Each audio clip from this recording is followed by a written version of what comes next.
I gave this person $90,000. He bought himself a brand new truck and a house, and he left me with a hole in the ground.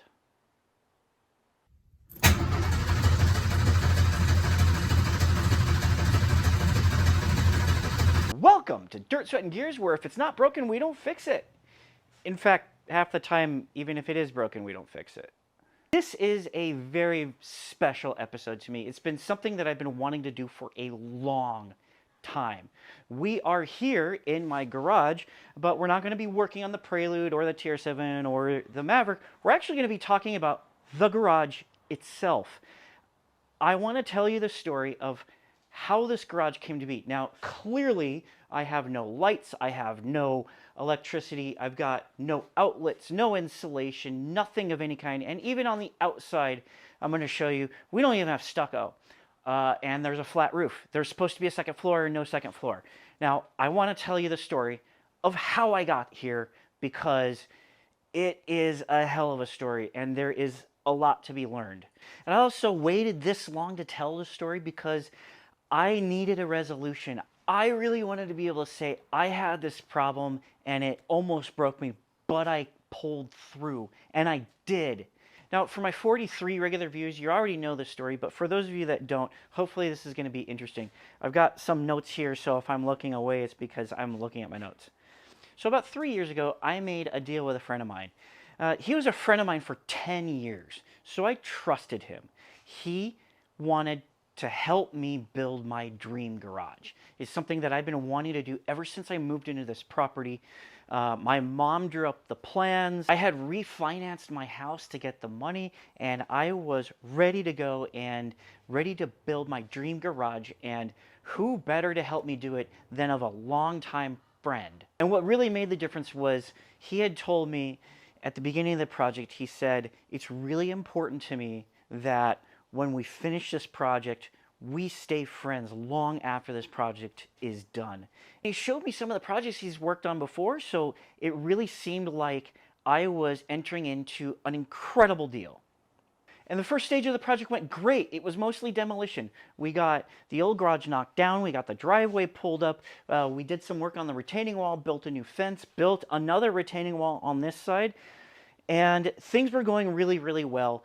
And according to him, we were actually way under budget. So the first stage of the project was something like $20,000, and he said we were under by easily, $5-6 grand, or more than enough to cover the extra work of the fence, this retaining wall, and things were going really, really well. And I remember one day I was walking along the retaining wall. It was the end of the day, the workers had already left, and we were just kind of wrapping up and chatting. And I was telling him something like, I'm really grateful to have you on this project. I'm really grateful to have a friend doing this and a friend who also happens to be a licensed contractor. And that's where things got weird. So at this stage in the project, it was actually time for grading and shoring, trenching, shoring, and steel for preparation for pouring the concrete pad. He had hired out a concrete guy, so naturally I paid for that concrete guy's work to be done. And a couple days later, he shows up in a brand new truck and asked me to sign owner-builder declarations. I thought, that's a little bit weird. But again, he was a friend of mine for 10 years. I trusted him. After all, if you have a friend for that long and they convince you, they tell you that you can trust them, you trust them. I mean, I spent a lot of time with the guy. He was my friend. He was part of my inner circle. Not inner circle, but we were close.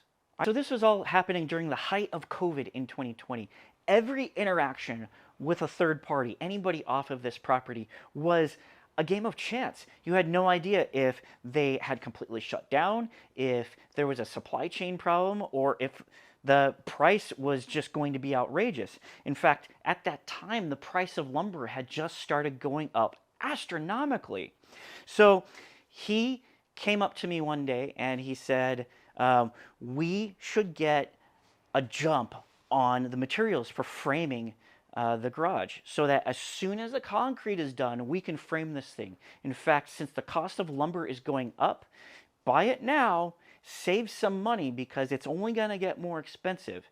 And that made a lot of sense to me. He actually even invoiced me for that work, which I was just starting to notice I didn't have an invoice for anything else so far.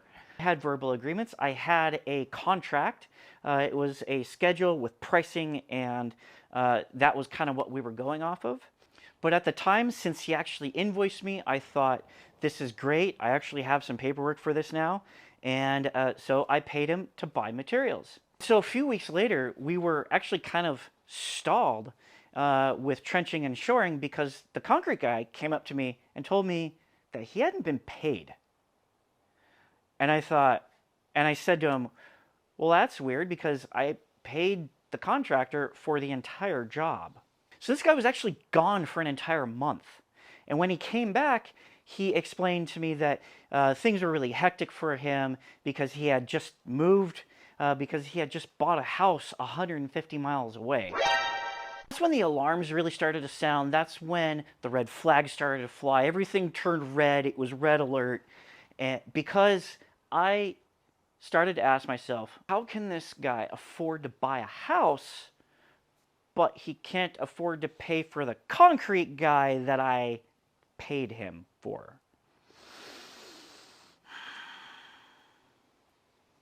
And that's when I realized I had been scammed. I gave this person $90,000. He bought himself a brand new truck and a house, and he left me with a hole in the ground. In 2020, I was scammed by a friend of mine for 10 years out of $90,000, and it ruined my life. This was also the beginning of a long string of unfortunate events, of loss, of heartache, beginning of a really, really dark time. I also lost 4 people that were very close to me. I lost my professional mentor. This is the reason that I have a career in software. I lost my dad. I lost my band director from high school. He was a father figure to me. And I lost an old friend. It was actually the guy that sold me my Prelude. And so through all of that trauma, the only emotions that I could feel were rage and anxiety, because I had a life-changing amount of money stolen from me by someone that I trusted. It wasn't all bad. Along the way, there were 2 things mainly that kept me going. The first thing being my own determination. I was not going to let this destroy me. I mean, it did destroy me, but I was going to come back from that. I was determined. And more importantly, the thing that kept me going was my chosen family. I say chosen family because during this time, I had some trouble with actual family. Now, since we have buried the hatchet since then, but it had done a lot of damage, and I wouldn't have even gotten through that had it not been for my wife, my best friends, and watching Star Trek every week, just to really kind of, it all just gave me enough hope to get up every day and to keep pushing forward. And there were a lot of opportunities along the way as well. I had carved out some really great bittersweet victories that just kept things moving in the right direction, very slowly, but they were moving. So I bought the house next door. I remodeled it mostly myself. I got back in touch with a contractor that I had worked with in the past who was actually licensed and bonded. And that's a huge difference here between the guy that I have doing the work now and the guy that scammed me. And once I was finished with that house next door, I got some amazing tenants, just wonderful, wonderful people, gave them a great deal on the house, and it's still profitable. The next big victory was I sued the son of a bitch that robbed me. I sued him. I settled out of court, It was a huge victory, although I basically only recovered my attorney's fees plus a small fraction of what he had taken from me. It was more revenge than it was justice because I was definitely not made whole. And so you're watching this and you're probably thinking, why didn't you, tack on attorney's fees on top of your damages? Well, see, that's the difference between a licensed contractor and an unlicensed contractor. See, with a licensed contractor in the state of California, if you have a grievance with them, if you take them to court and you win, you get attorney's fees on top of your damages. But if they're not licensed, you don't get your attorney's fees. You are not entitled to that. So that is why you should always hire a licensed contractor. That reason alone. Because suing somebody, especially if, and this guy was representing himself, so he was just delaying, wasting time, racking up costs for me as much as he possibly could because he knew I was paying out the nose for an attorney. And so his whole MO was to just run me dry. And I was ready to. I was ready to break even suing him. And I broke even plus a little bit. It was a huge victory, but it was bittersweet because I was definitely still left with a hole in the ground. So I took that money. I was able to pay some things off, but I was still swimming in debt. And that's where the next couple of good things happened along the way. So we were really struggling, my wife and I, especially with all of this debt and things not really going the way we had planned. So she was having trouble finding a job, and I was just kind of being held back in my own career. I was trying to take side jobs. I was trying to do some little things along the side, be it trading stock or fixing cars for people, that sort of thing. And finally, I got recognized at my job. I got a promotion. And that was there. I want to say there's nothing bittersweet about that, but even that was bittersweet because the person that was responsible for me getting that promotion had just passed away months before. But then we actually turned the corner when my wife landed a great job. That is why I have this Miata that keeps breaking, because I wanted to get something for her to drive until she became full-time. She actually got hired full-time, and then pretty much the very next week, I sold my dad's house. So now I am finally fully recovered from being ripped off, and it actually truly feels amazing. And it's going to mean some big changes around here because now I can finally actually finish my garage. It means I can build the second story. It means I'm going to have more resources to build stupid things like this dumb TR7. I have huge plans for the Maverick coming up that I'm going to share with you very soon. So thank you for indulging me. Thank you for listening to the story. This is actually a really exciting time for me. And I can't wait to show you what I have in store. With that, let's go handheld and walk around the property and talk about what's going to happen in the immediate future. This is the first day of fall here in Southern California, and we were graced with nice cool temperatures and a little bit of rain. And that's actually a really good thing because not only is it not a million degrees for a change, but you can really get a sense for what I've been dealing with here. You see, the garage is covered in lath paper, and of course, this is fresh lath paper because I had to prepare for the hurricane that happened a few weeks ago. Thankfully, it was much more mild than it was predicted. But you see here already, even this brand new lath paper is pulling up in the wind. And this has been something that I've been dealing with for years. I think this is 3 years now, and I think this is the third time. This is the third time I put up a new layer of lath paper on this entire garage.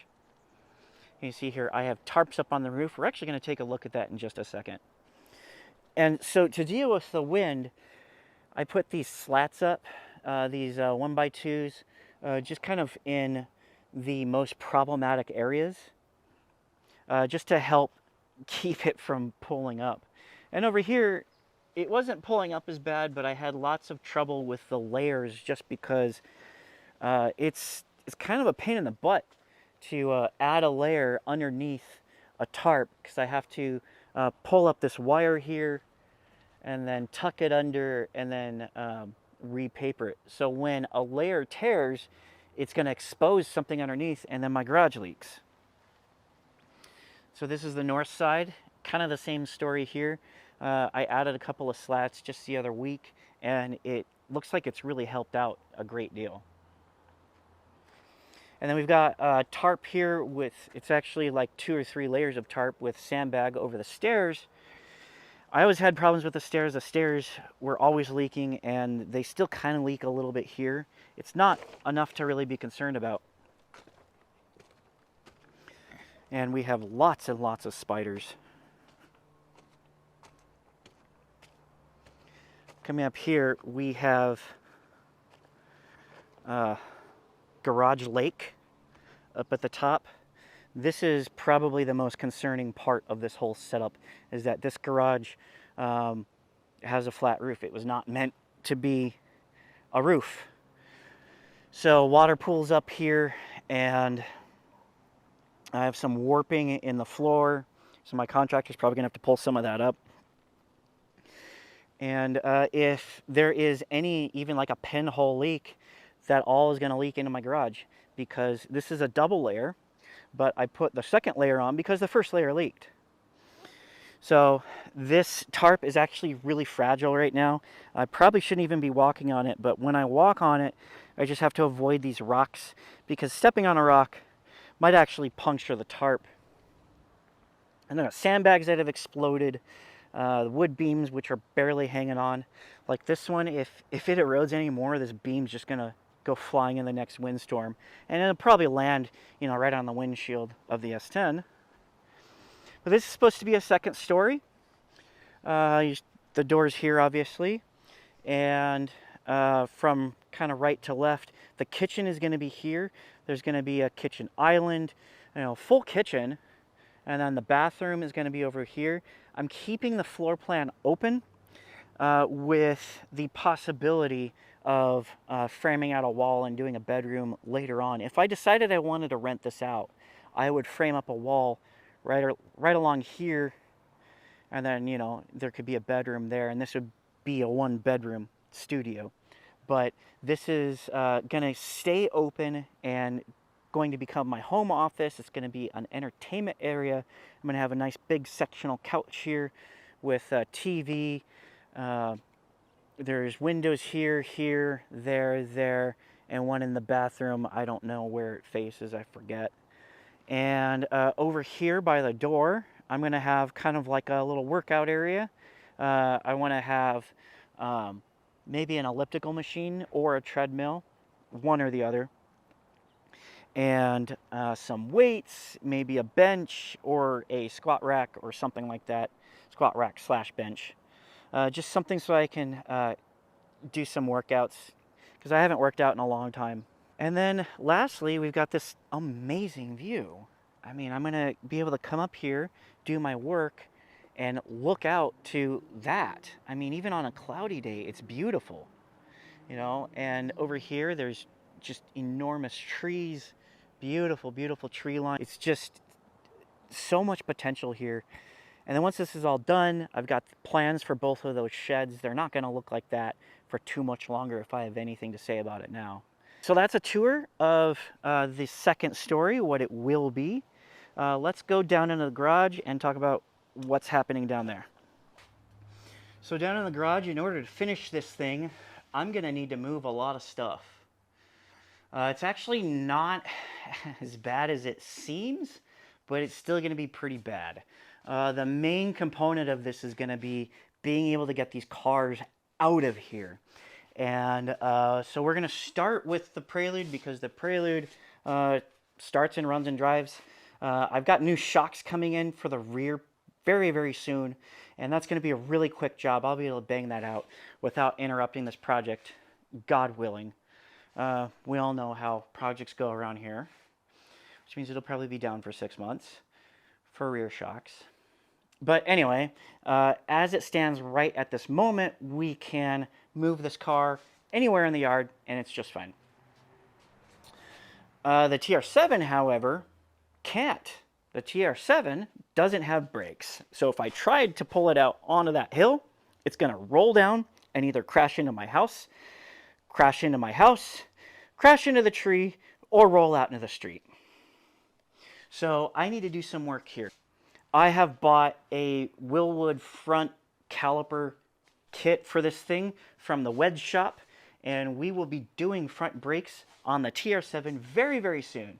Maybe in the next video, but maybe not. It depends on how things go with the Prelude, but the parts are on order for the TR7 to do the front brakes. It's not my end game setup. So my end game setup, I wanted to have an electric brake booster. I wanted to have switches to turn on the brake booster so that I could run it without turning the car on, which is going to mean, not only getting a brake booster, but also designing my electrical setup that I want to do in the back. And it's just going to cost a whole lot more for something that I don't need right this minute. And right this minute, I just need front brakes. I need to get them bled, and then I can roll this thing out anywhere in the yard, into the wasteland. I'm actually hoping to put it over there on the concrete pad between the two sheds. And then lastly in the garage, we've got the Maverick. The Maverick is actually going into storage, and once out in storage, I'm going to do some work on it out there.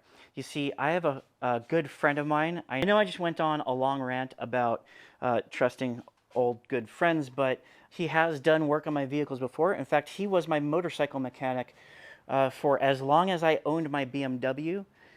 And even before that, he worked on my Yamaha. I'm going to take you guys on this journey when I go out to his shop. I'm going to introduce you to my friend Chris, to his shop. And we're going to talk about what he does and what we're planning to do with this Maverick. So stay tuned for that. That's going to be really exciting. We're going to be leaving the garage for a change. And then once the cars are gone, I have a whole lot of stuff back there. But I've already kind of talked to my contractor about some high-level ideas for this whole project, and he said that the best place for all of that stuff is going to be basically like right here, because there's not a whole lot he can do with the doors here anyway. So this is probably where all of that crap is going to end up. My cars will be stuck outside. The stuff is going to be blocking where the cars could be, and then he'll be able to work on the walls. He'll be able to run, electrical and conduits and insulation and all that stuff. He'll be able to do all of that without my crap in the way. And so I don't want this video to be completely a monologue. We got to do some work. So in order to get these cars shuffled around, I need to get some wheel skates so that I can roll the cars back and forth. The Maverick actually doesn't start. It's really hard for the teeth to catch on the flywheel. So I want to take a look at that. I actually want to try to get it started, because if I can, I want to move it where the TR7 currently is so that I can get this thing on a tow truck really easily. That's not what I had in mind when I said be good to me. I'm going to be doing this for a while.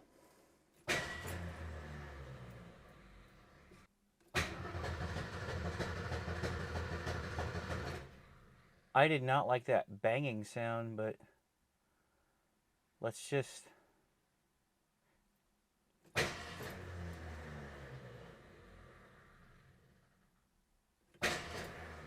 see if I can get it to do that again. Oh, I had it. I should have just let it go. Oh. So after 5 minutes of that nonsense, I think I'm going to move to plan B. All right, so we got a little bit of a change of plans here. I spoke with my contractor, and it turns out he actually isn't going to need to be in the garage for at least probably 4 to 6 weeks. So that gives me plenty of time to get everything out of the way. So when it comes to the Maverick, I still want to send it to my friend's shop, but I've got a little bit of time, which means I can position this thing, since it doesn't start, I can position this thing much better in my garage if I can move all of this stuff out.